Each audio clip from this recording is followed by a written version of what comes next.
Well, the Yankees have won 8 consecutive games against the Astros dating back to last season, and they are 5-0 against the Astros this season. So it looks like, for now, the Astros' run of dominating the Yankees has come to an end.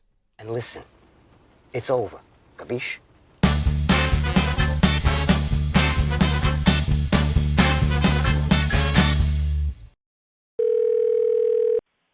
Hey, Derek Chain. I was calling about the Logjam out in the outfield coming up. No disrespect intended to Giancarlo at all, because I guess we got what we got from him, and he did okay. But I'd rather take 227 out of the Dominguez kid, because I know there's a chance of it improving with a revolving DH. And at this point, and again, no disrespect intended, I spent a couple of years being mad at Giancarlo Stanton, but, you know, he is what he is.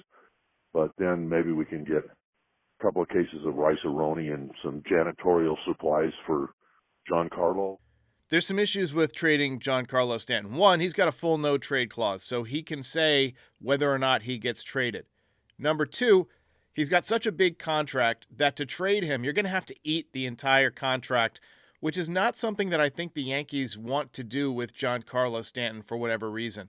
He's still got crazy exit velocity. He's still got the best bat speed in baseball. It's like they're still kind of trying to unlock something with him, but I just don't know if it's going to happen. As far as DFAing him, the Yankees have DFA'd large contracts before. Jacoby Ellsbury comes to mind. Obviously, Aaron Hicks last year, but how many guys can you DFA at one time? I mean, how many dead contracts can you pay for? Yankees are in a rock and a hard place with Giancarlo Stanton, and this is why some people were opposed to other long-term deals, whether it was Garrett Cole, whether it was Aaron Judge, because eventually, with every big contract, days like this arrive. Now, Stanton still will electrify the stadium from time to time. He had that amazing home run last night, almost 119 miles an hour off the bat. And that's a ton of fun to watch. But as a baseball player, he can't run, he can't field, he doesn't hit for average, he strikes out a ton. He's pretty much a one-dimensional player at this point, and that's home runs. Now, you mentioned 227. That's actually an improvement of like 30 points on Giancarlo's batting average from last year to this year, which is difficult to do, so kudos to him. But you also mentioned that you would take 227 from the Martian. Martian will do a lot better than that. He's also a switch hitter, and he can play the outfield, and he can run. So as a baseball player, I think right now, Jason Dominguez is a better and more valuable player to the Yankees than Giancarlo Stanton. And he's got some pop. I mean, he had 4 home runs in a week, his first week in the major leagues. Giancarlo's got 7 in a month and a week, roughly. So, I mean, the power could translate. I mean, he might hit more home runs than Giancarlo Stanton. You never know. Hey, Derek, it's a save situation. So one of my favorite baseball zens is the Yankees beating the Astros and Verlander at the same time. So very happy to see that.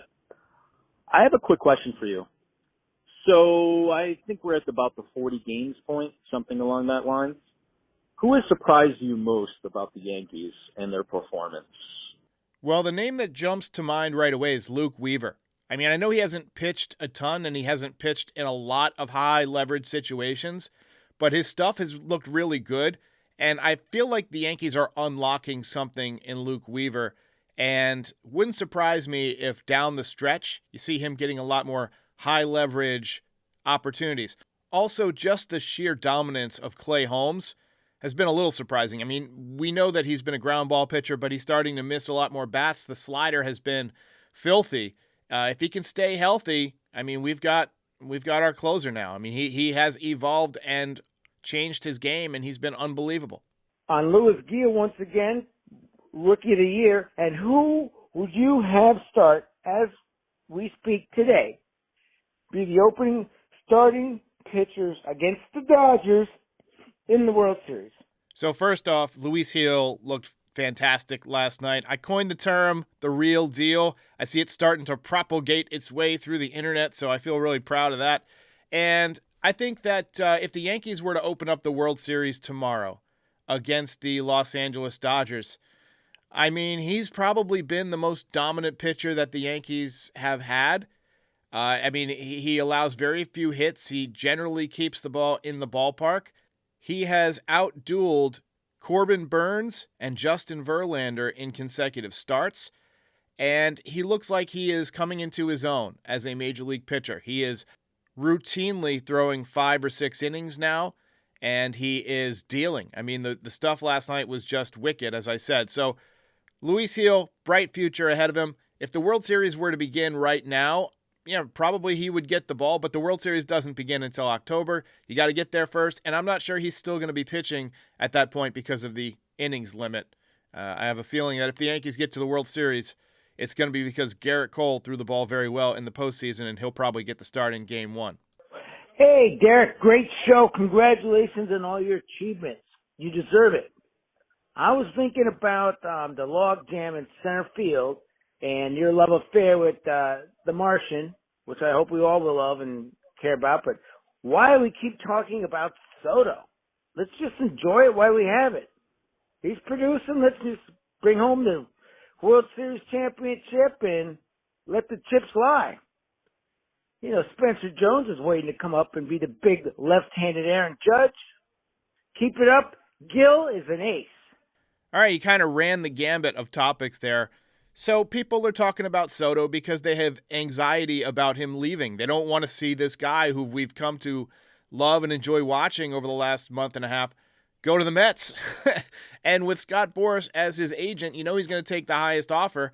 And that the Mets are going to have the highest offer. They outbid the Yankees for everybody they've tried to outbid the Yankees for so far, including Yamamoto, who they went $25 million more than the Yankees with their offer. So I think that people are just kind of anxious that he's going to leave. And if it's about having the biggest contract ever, then it's going to come down to the Yankees and the Mets. And that's a good place to be if you're Juan Soto, because that's going to be a crazy bidding war. Hey, Derek. Dom in North Carolina. Hey, man, obviously love what Soto's doing right now. How can you not? But I remember we were all pretty bummed to have to lose Michael King in that trade. But after tonight with Gil, maybe not so much. Take a look at Michael King's stats compared to Gil's. I actually mentioned that after the Yankees traded Michael King. I said, Luis Gil's coming back. Maybe he could, pick up some of the slack. I didn't think Luis Gil would be this good this fast. But Michael King off to a so-so start with the Padres. But I still think he's a great pitcher, and he's going to round into form over the course of a full season. Keep in mind, guys, we're about a sixth of the way through the season, so a lot of baseball left to play. I'll be back after the game tonight with the postgame. Like and subscribe, all that good stuff. Got a new sponsor coming tonight, and we'll see if Carlos Rodon can rebound from a tough start. I'll see you next time.